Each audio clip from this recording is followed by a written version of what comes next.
どのように努力を積み重ねていますか？努力に勝る才能はない。菊池寛。皆さん、こんにちは、こんばんは。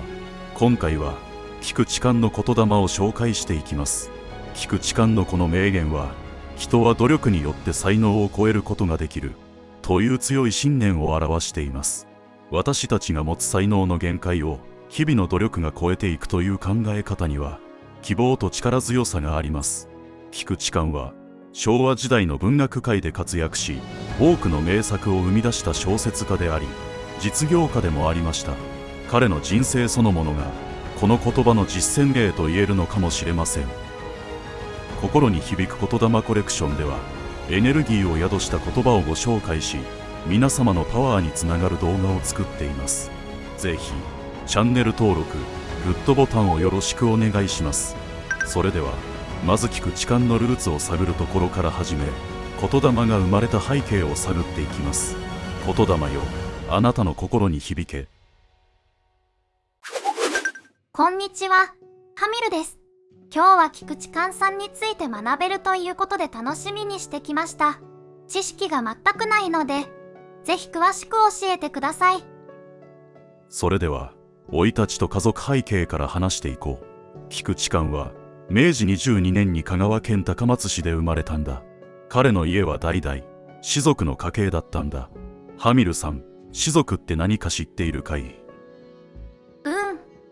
昔の武士の家系みたいな感じですか？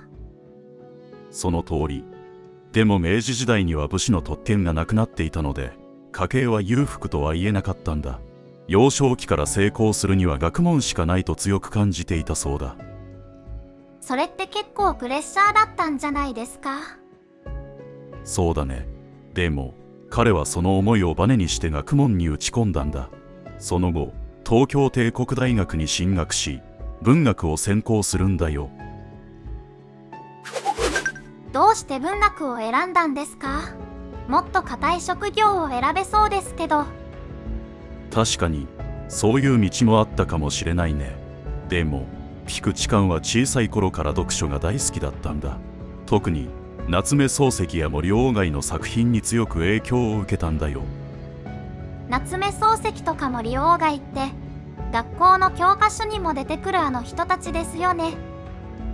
そう、当時文学の世界で成功するのは本当に難しい時代だったけど、彼は自分の道を信じてひたすら努力を続けたんだ。そして彼の名前を一躍有名にしたのが小説「温州の彼方に」なんだよ。へえ、有名な作品ですね。やっぱり才能があったんですね。もちろん才能もあったけど、彼自身は努力に勝る才能はないという信念を持っていたんだ。何度も小説家としてだけじゃなくて実業家としても成功していたんですよね。そうなんだ。彼は文藝春秋社を創立して、今でも続く雑誌文藝春秋を発行したんだよ。当時作家が出版社を作るなんて前例がなくて、かなり大胆な挑戦だったんだ。なんだか先見の明がありますね。その挑戦の裏にも努力があったんでしょうか？もちろん創立当初は資金も乏しく、経営も苦労の連続だったそう。でも作家たちの作品を世に広めたいという熱意で乗り越えたんだよ。その熱意と努力が彼の成功を支えたんだ。すごいですね。どのエピソードも努力に勝る才能はないって言葉にぴったりですね。本当にそうだね。この信念が彼の生き方そのものだったんだと思うよ。菊池寛の人生は成功ばかりじゃなくて挫折もたくさんあったんだよ。例えば若い頃に書いた作品がなかなか評価されなかったんだ。菊池寛さんでもそういう時期があったんですか？そうなんだ。大学時代、同じ文学仲間たちの中で自分の作品が平凡だと批評されたこともあったんだよ。悔しかったと思うけど、それをきっかけに彼はさらに努力を重ねたんだ。具体的にどんな努力をしたんですか？例えば他の作家の作品を徹底的に読み込んで自分の弱点を分析したり、執筆に費やす時間を増やしたりしたんだ。それが後の大ヒット作につながったと言われているよ。それって努力に勝る才能はないという名言につながりそうですね。まさにその通り。彼にとって才能はあくまでスタート地点でしかなくて、本当に大事なのはどれだけ積み重ねたかだったんだと思う。才能がなくても努力でそこを超えられるってことですね。そうだね。菊池寛は努力は自分を裏切らないという信念を持っていたんだ。たとえ短期的には報われなくても長期的に見れば必ず成果が出る、そう信じていたんだよ。確かにそう思うと頑張る気持ちが出てきますね。この言葉が生まれた背景にはどんな時代の影響があったんですか？菊池寛が活躍したのは大正から昭和にかけての時代だね。日本は西洋文化の影響を受けつつ急速に近代化していたんだ。その時代にこの言葉はどんな意味を持っていたんですか？急激な社会変化の中で努力によって道を切り開いていくことが求められていたんだと思うよ。特に文学の世界は競争が激しくて、作家として成功するのは本当に難しい時代だったからね。だから菊池寛さんも努力の重要性を強く感じていたんですね。そうだね。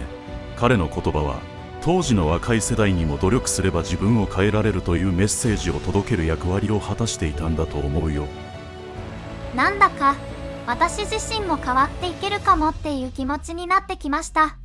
菊池寛さんの言霊を未来に生かすためにもう少しお話ししてもいいですか？もちろんだよ。では次のセクションで深めていこう。それでは名言、力に勝る才能はないを現代の私たちにどう活かせるかについて進めていこう。まず考えるべきテーマを3つ挙げるから、どれを話したいか選んでね。目標達成のための計画を立てる。努力を無駄にしないために短期、長期の計画を設定する重要性。挫折を乗り越えるための心構え。努力が報われない時期をどう捉え、前に進むか。日々の小さな努力を続ける習慣づくり。継続は力。日々の小さな努力を続ける習慣づくりにします。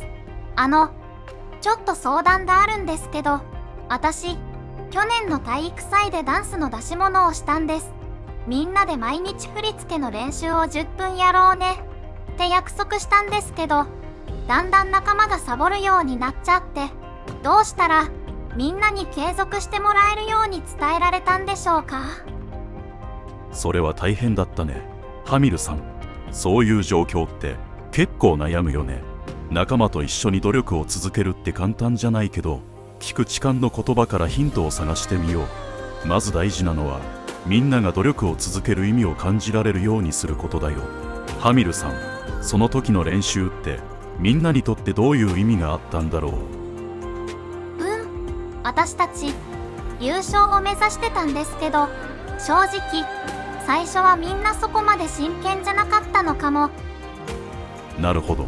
実は努力を続けるためには目標が具体的で、みんながワクワクできるものであることが大事なんだ。例えば優勝するぞって目標だけじゃなくて、体育祭で一番注目されるダンスを作るとか、みんなで一緒に達成感を味わうみたいな感情に訴える目標も設定するといいんだよ。確かにそれならもっとやる気が出そうですね。でも練習自体が面倒くさいと思われてたのかも。その場合、練習を楽しくする工夫が必要だね。例えば10回連続で成功したらみんなでご褒美を決めるとか、小さなゲーム感覚を取り入れると続けやすくなるんだよ。でもどうやってそのアイデアをみんなに伝えればよかったんでしょう？伝え方も大事だね。ポイントは怒らず前向きに提案すること。例えばもっと楽しく練習したいからこんな方法を試してみないって言うと、みんなも受け入れやすいよ。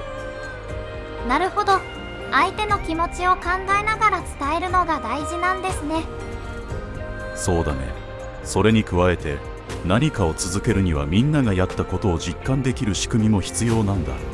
例えば毎日練習した記録をみんなで共有して、これだけ頑張ったって見える形にすると、やる気が持続することもあるよ。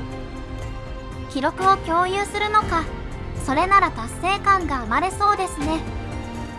菊池寛の言葉、努力に勝る才能はないは、まさに日々の積み重ねの大切さを教えてくれるよね。でもそれを一人で続けるのは難しい時もある。